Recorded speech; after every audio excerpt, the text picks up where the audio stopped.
ಸಿದ್ಧರಾಜ ವಿಶುದ್ಧವಾಣಿ ವಿಶಿಷ್ಟ ವಿಷ್ಣು ವಿಶೇಷ ಶಂಕರ ವಾಯು ಜಲ ಗಗನ ಅನಲ ಅಣು ಓಂಕಾರ ಬ್ರಹ್ಮಾಂಡ ಆದಿಮಧ್ಯ ಅಂತದ ವ್ಯಾಪ್ತಕ್ಕೆ ಸಚ್ಚಿತ್ ಆನಂದ ಆತ್ಮಜ್ಞಾನಕ್ಕೆ ರೂಪು ನೂರರ ಶುದ್ಧ ಚೈತನ್ಯಕ್ಕೆ ನಮೋ ನಮಃ.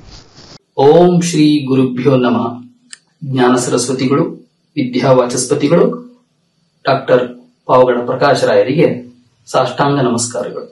ನಾನು ಲಿಂಗರಾಜ್ HP, ನಾಗರಬಾವಿ, ಬೆಂಗಳೂರು. ಗುರುಗಳೇ, ಶ್ರೀರಾಮರ ಪಟ್ಟಾಭಿಷೇಕದ ಯೋಜನೆಯ ಸನ್ನಿವೇಶ. ಮಂಥರೆಯ ದುರ್ಬೋಧಿಯಿಂದ ಪ್ರೇರಿತರಾದ ಕೈಕೇಯಿ ಶ್ರೀರಾಮರನ್ನ ಕರೆಸಿ ತಂದೆಯ ಆಜ್ಞೆ, ನೀನು 14 ವರ್ಷ ವನವಾಸಕ್ಕೆ ತೆರಳುವುದು ಎಂದು ಹೇಳುತ್ತಾರೆ. ಆ ಸಂದರ್ಭದಲ್ಲಿ ದಶರಥನು ತನ್ನ ಮಗನಿಗೆ ನೀನು ವನವಾಸಕ್ಕೆ ಹೋಗಬೇಕೆಂದು ನೇರವಾಗಿ ಎಲ್ಲಿಯೂ ಹೇಳುವುದಿಲ್ಲ. ಆದರೂ ತಂದೆಯ ಇಂಗಿತವನ್ನ ಅರಿತ ಶ್ರೀರಾಮರು ವನವಾಸಕ್ಕೆ ಹೊರಡುವುದು ಪಿತೃವಾಕ್ಯ ಪರಿಪಾಲನೆಯ ಪರಮ ತುದಿಯಾಗಲಿಲ್ಲವೇ? ಅಥವಾ ಶ್ರೀರಾಮರಿಗೆ ವನವಾಸಕ್ಕೆ ಹೋಗಬೇಕಾಗಿದ್ದಕ್ಕೆ ಇದು ಒಂದು ನೆಪವಾಗಿತ್ತೆ? ಈ ನೆಪಕ್ಕೆ ಬೇರೆ ಕಾರಣಗಳಿದ್ದವೆ? ದಯಮಾಡಿ ತಿಳಿಸಿಕೊಡಿ. ಧನ್ಯವಾದಗಳು. ಲಿಂಗರಾಜ್, ನಮಸ್ಕಾರ. ಪ್ರಶ್ನೆ ಕೇಳಿದ್ದೀರಿ, ಚೆನ್ನಾಗಿರೋ ಪ್ರಶ್ನೆ ಕೇಳಿದ್ದೀರಿ. ಆದರೆ ಉತ್ತರವೂ ನಿಮಗೆ ಗೊತ್ತಿದ್ದೀರಿ. ಅದು ನಿಮ್ಮ ಪ್ರಶ್ನೆಯಲ್ಲಿಯೇ ಧ್ವನಿಸ್ತಾ ಇದೆ. ತಂದೆ ಪ್ರತ್ಯಕ್ಷವಾಗಿ ಬಾಯಿ ಬಿಟ್ಟು ಹೇಳದೇ ಇದ್ದರೂ ಬಲವಾದ ಕಾರಣಗಳು ಬೇರೆ ಯಾವುದಾದ್ರೂ ಇದೆಯೋ ಅಂತ ಕೇಳುವುದರಲ್ಲಿಯೇ ಅದು ಇದೆ ಅಂತ ನೀವು ಒಪ್ಪಿಕೊಂಡ ಹಾಗೆ ಆ ಧ್ವನಿಯಲ್ಲೇ ಕೇಳಿದ್ದೀರಿ. ಅಹಂ ಹಿ ವಚನಾದ್ರಾಜ್ಞಃ ಪತೇಯಮಪಿ ಪಾವಕೆ ಭಕ್ಷ್ಯಯೇಯಂ ವಿಷಂ ತೀಕ್ಷ್ಣಂ ಮಜ್ಜೇಯಮಪಿ ಚಾರಣವೇ ರಾಮೋ ದುರ್ನಾಭಭಾಷತೆ.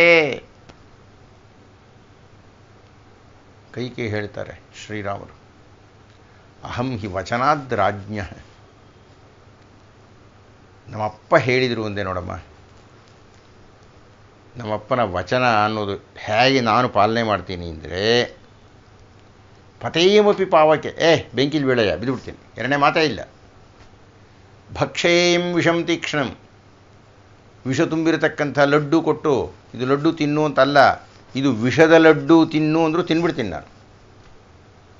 ಮಜ್ಜೇಮಪಿ ಚಾರಣವೇ, ಹೋಗು ಆ ಸಮುದ್ರದಲ್ಲಿ ಪ್ರವೇಶ ಮಾಡು, ಹೋಗ್ಬಿಡ್ತೀನಿ ನಾನು. ನಮ್ಮಪ್ಪನ ಮಾತಿಗೆ ನಾನು ಅಷ್ಟು ಮಾನ್ಯತೆಯನ್ನು ಕೊಡುತ್ತೇನೆ.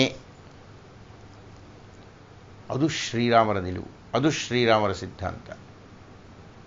ಅಂತಹ ಮಹಾಪುರುಷರಿಗೆ ಅಷ್ಟು ಸಾಕಾಗಿತ್ತು. ಕೈಕೆ ಹೇಳಿದಾಗ ನವಪಂಚಚ ವರ್ಷಾಣಿ ರಾಮೋ ಭವತು ತಾಪಸಃ ಹೀಗೆಲ್ಲ ಆಕೆ ಹೇಳಿದಾಗ ದಶರಥ ಅಲ್ಲಿ ಕುಳಿತುಕೊಂಡು ಕೇಳುತ್ತಿದ್ದಾನೆ. ಓ ಅಂತಾನೆ, ಅಯ್ಯೋ ಅಂತಾನೆ, ಕಷ್ಟ ಅಂತಾನೆ, ಆದರೆ ಅಲ್ಲ ಅಂತ ಹೇಳಲ್ಲ, ಬೇಡ ಅಂತ ಹೇಳಲ್ಲ. ಅಂದಮೇಲೆ ಕೈಕೆಯ ಮಾತನ್ನು ದಶರಥ ಮೌನವಾಗಿ ಬೆಂಬಲಿಸುತ್ತಾನೆ. ಇದು ಬಹಳ ಅರ್ಥ ಮಾಡಿಕೊಳ್ಳಬೇಕಾದ ವಿಷಯ. ಆಮೇಲೆ ಎರಡನೇ ಸಲ ಬಂದಾಗ ನಿಗೃಹ್ಯ ಮಾಮಂತೆಲ್ಲ ಮಾತಾಡ್ತಾನಂತ, ನನ್ನನ್ನು ಬಂಧಿಸಿಬಿಡಯ್ಯ, ಬಂಧಿಸಿಬಿಟ್ಟು ಸೆರೆಮನೆಯಲ್ಲಿ ಹಾಕಿಬಿಟ್ರೆ ಆವಾಗ ನನ್ನ ಮಾತೇನು ಕೇಳಬೇಕಾಗಲ್ಲ. ಭವರಾಜ, ನೀನೇ ರಾಜ ಆಗು, ಅದೆಲ್ಲ ಹೇಳ್ತಾನೆ. ಆಮೇಲೆ ಅದೆಲ್ಲ ಹೇಳಿದ್ರೂ ಕೈಕೆ ಹೇಳ್ತಾ ಇರತಕ್ಕಂಥದ್ದನ್ನು ಮಾಡಬೇಡ ಅಂತ ಹೇಳಲ್ಲ. ಕೈಕೆ ಕಾಡಿಗೆ ಹೋಗುವಂತ ಯಾರೀ ಕೇಳ್ತಾ ಇದ್ರು? ಮಹಾರಾಜರ ಬೆಂಬಲವಿದ್ದಿದ್ದರಿಂದಲೇ ಕೈಕೆ ಮಾತಿಗೆ ಬೆಲೆ ಬಂತು. ಮುಂದೆ ಭರತ ಶ್ರೀರಾಮನನ್ನು ಭೇಟಿ ಮಾಡಿದಾಗ ಅದನ್ನೇ ಹೇಳ್ತಾರೆ ಶ್ರೀರಾಮರು. ಕೈಕೆಗೆ ನಮಸ್ಕಾರ ಮಾಡು, ನಿಮ್ಮಮ್ಮನಿಗೆ ನಮಸ್ಕಾರ ಮಾಡು, ಆಕೆ ನನ್ನ ಕಾಡಿಗೆ ಕಳಿಸ್ಲೇ ಇಲ್ಲ ಅಂದ್ಬಿಡ್ತಾರೋ. ಕಳಿಸ್ಲೂ ಇಲ್ಲ, ಕಳಿಸೋಕೆ ಆಗೋದೂ ಇಲ್ಲ ಕೈಕೆಗೆ. ದಶರಥರ ಆಜ್ಞೆಯ ಗೈರು ಹಾಜರಿಯಲ್ಲಿ ಯಾರೂ ರಾಮರನ್ನು ಕಾಡಿಗೆ ಹೋಗು ಅಂತ ಹೇಳೋಕ್ಕಾಗ್ತಿರಲಿಲ್ಲ. ಇರಲಿ, ಅಂತೂ ದಶರಥನ ಒಪ್ಪಿಗೆ ಇತ್ತು. ಅದು ಪ್ರತ್ಯಕ್ಷವಾಗಿ ಆಗದೇ ಇರಬಹುದು, ಬಾಯಿನಿಂದ ಬರದೇ ಇರಬಹುದು, ಅಷ್ಟು ಸಾಕು ಶ್ರೀರಾಮರಿಗೆ. ಆದ್ದರಿಂದ ನೀವು ಹೇಳಿದಾಗೆ ಅತ್ಯಂತ ಉತ್ತುಂಗದಲ್ಲಿ ತಂದೆಯ ಮಾತಿಗೆ ಮರ್ಯಾದೆಯನ್ನು ಕೊಡ್ತಕ್ಕಂಥ ಪ್ರಕರಣ ಅದಾಯಿತು. ಜೊತೆಗೆ ಅವರು ವನಕ್ಕೆ ಹೋಗಲೇಬೇಕಿತ್ತಲ್ರಿ. ಎಷ್ಟು ಜನ ಕಾಯ್ತಾ ಇದ್ದಾರೆ ಅಲ್ಲಿ ಶ್ರೀರಾಮರಿಗೋಸ್ಕರ. ಪ್ರಾರಂಭದಲ್ಲಿಯೇ ವಿರಾಧ, ಪ್ರಾರಂಭದಲ್ಲಿಯೇ ಕಬಂಧ, ಇವರೆಲ್ಲ ಶಪ್ತರಾಗಿದ್ದವರು. ಶ್ರೀರಾಮರಿಂದ ಅವರು ಹತರಾಗಬೇಕಾಗಿತ್ತು. ಹಾಗೆ ಆಗುವುದರಿಂದ ಮಾತ್ರವೇ ಅವರು ವಾಪಸ್ ತಮ್ಮ ತಮ್ಮ ಲೋಕಗಳಿಗೆ ಹೋಗಬೇಕಾಗಿತ್ತು. ಶಬರಿ ಮತಂಗ ಮಹರ್ಷಿಗಳ ಮಹಾ ಪ್ರಿಯ ಶಿಷ್ಯೆ, ರಾಮರ ದರ್ಶನಕ್ಕಾಗಿ ಕಾಯ್ತಾ ಇತ್ತು. ಆಕೆಯನ್ನು ಭೇಟಿ ಮಾಡಿ ಆಕೆಯನ್ನು ಕಳಿಸಬೇಕಾಗಿತ್ತು. ಹನುಮಂತನನ್ನು ಭೇಟಿ ಮಾಡಬೇಕಾಗಿತ್ತಲ್ಲ. ಸುಗ್ರೀವ ರಾಜ್ಯವನ್ನು ಕಳ್ಕೊಂಡು, ಹೆಂಡತಿಯನ್ನು ಕಳ್ಕೊಂಡು, ನೆಲೆ ಇಲ್ಲದೆ ಪಿಶಾಚಿಯಂತೆ ಅಲೆದಾಡ್ತಾ ಇದ್ದ ಅವನು. ಏನೋ ಮತಂಗ ಪರ್ವತದಲ್ಲಿ ಹಾಗೂ ಹೀಗೋ ಅನ್ನೋದು ರಕ್ಷಣೆ ಸಿಕ್ತು. ಅವನು ಕಾಯ್ತಾ ಇದ್ದಾನೆ. ಇವರೆಲ್ಲ ಬಾಯಿ ಬಿಟ್ಕೊಂಡು ಕಾಯ್ತಿದ್ದೀವಿ ಅಂತ ಹೇಳ್ತಿಲ್ಲ ಶಬರಿ ಏನು ಬಿಟ್ಟರೆ. ಒಂದು ಅರ್ಥದಲ್ಲಿ ಬೇರೆಯವರು ಹೇಳ್ತಾರೆ ಅದನ್ನು ಪರೋಕ್ಷವಾಗಿ. ವಾಲಿಯ ನಿಗ್ರಹ ಆಗಬೇಕಾಗಿತ್ತು. ಎಲ್ಲದಕ್ಕಿಂತ ಮುಖ್ಯವಾಗಿ ರಾವಣ ಕುಂಭಕರ್ಣರಿಬ್ಬರೂ ಅಸುರು ಶ್ರೀರಾಮರು ಆಗಮಿಸಿದ್ದೇ ರಾವಣನ ಸಂಹಾರಕ್ಕೆ. ಪುತ್ರಕಾಮೇಷ್ಟಿ ಯಾಗವನ್ನು ಮಾಡ್ತಾ ಇದ್ದಾಗ ನಾರಾಯಣ ಅಲ್ಲಿ ಪ್ರತ್ಯಕ್ಷನಾಗಿ ಬಂದಾಗ ದೇವತೆಗಳೆಲ್ಲ ಆತನ ಸುತ್ತುವರೆದು ವಿಷ್ಣು ಪುತ್ರತ್ವಮಾಗಚ್ಛ ಕೃತ್ವಾತ್ಮಾನಂ ಚತುರ್ವಿಧಂ ತತ್ರ ತ್ವಂ ಮಾನುಷೋ ಭೂತ್ವ ಪ್ರವೃದ್ಧಂ ಲೋಕಕಂಟಕಂ. ರಾವಣನ ಸಂಹಾರಕ್ಕಾಗಿ ನಾರಾಯಣನೇ ನೀನು ಬಾ, ದಶರಥನಿಗೆ ಮಗನಾಗಿ ಬಾ ಅಂತ ಕರೆದಿದ್ದಲ್ಲವೇ.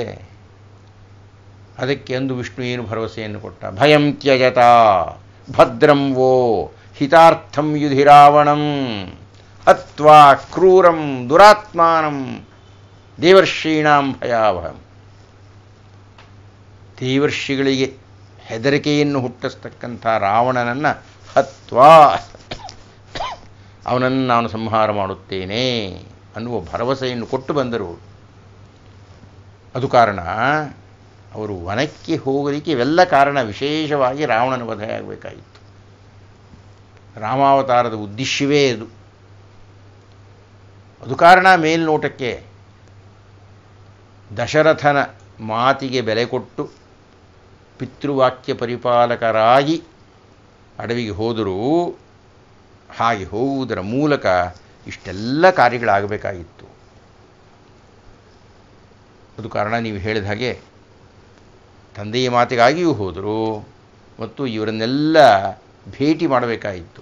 ಇಲ್ಲ ಶುಭದಲ್ಲಿಯೋ ಅಶುಭದಲ್ಲಿಯೋ ಅಂತೂ ಅವರ ಸಂಧಾನ ಆಗಬೇಕಾಗಿತ್ತು ಅವರಿಗೆ. ಆದ್ದರಿಂದ ಶ್ರೀರಾಮರು ಅಡವಿಗೆ ಹೋಗಲಿಕ್ಕೆ ಅದನ್ನು ಕಾರಣವಾಗಿ ಬಳಸಿಕೊಂಡರು ತಂದೆಯ ಮಾತನ್ನು. ಸಾಕಲ್ವಾ? ನಮಸ್ಕಾರ. ನಮಸ್ಕಾರ ಗುರುಗಳೇ. ನಾನು ಮಾಸ ನಂಜುಂಡಸ್ವಾಮಿ, ಪ್ರಧಾನ ಸಂಪಾದಕ ನಮ್ಮ ಸಮಾಚಾರ ಪಾಕ್ಷಿಕ ಪತ್ರಿಕೆ ಸಾಗರ, ನಿಮ್ಮ ಶಿಷ್ಯ.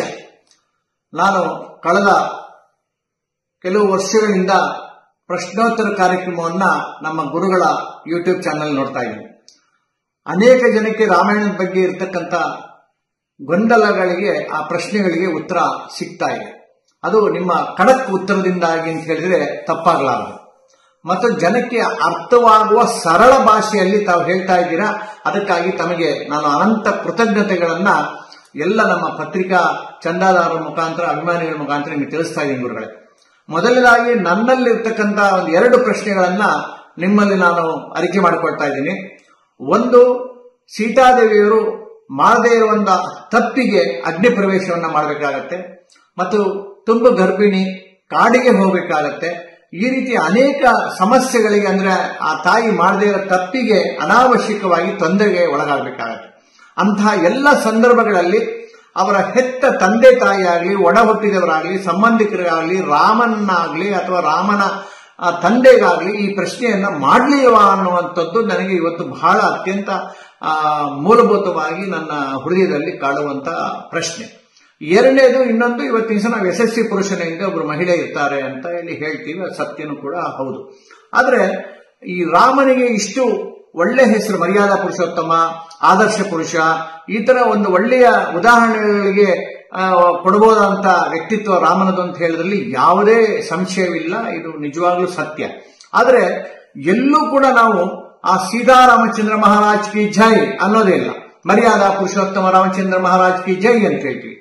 ಯಾಕೆ ನಾವು ಎಲ್ಲ ಕಡೆ ಹೆಣ್ಣನ್ನ ಈ ರೀತಿ ಕಡೆಗಣಿಸ್ತಾ ಇದ್ದೀವಿ ಅಂದ್ರೆ, ಹೆಣ್ಣಿಗೆ ಭೂಮಿ ತಾಯಿ, ಮಾತೃ ಇವೆಲ್ಲ ಬಾಯಲ್ಲಿ ಹೇಳ್ತೀವಿ. ಆದ್ರೆ ಎಲ್ಲೂ ನಾವು ಆ ರೀತಿಯ ಒಂದು ಮರ್ಯಾದೆ ಕೊಡುವಂತ ಕೆಲಸ ಆಗ್ತಾ ಇಲ್ಲವಲ್ಲ ಅಂತ ಇವತ್ತು ನನ್ನ ಆತಂಕದ ಪ್ರಶ್ನೆಗಳೇ. ನಮಸ್ಕಾರ.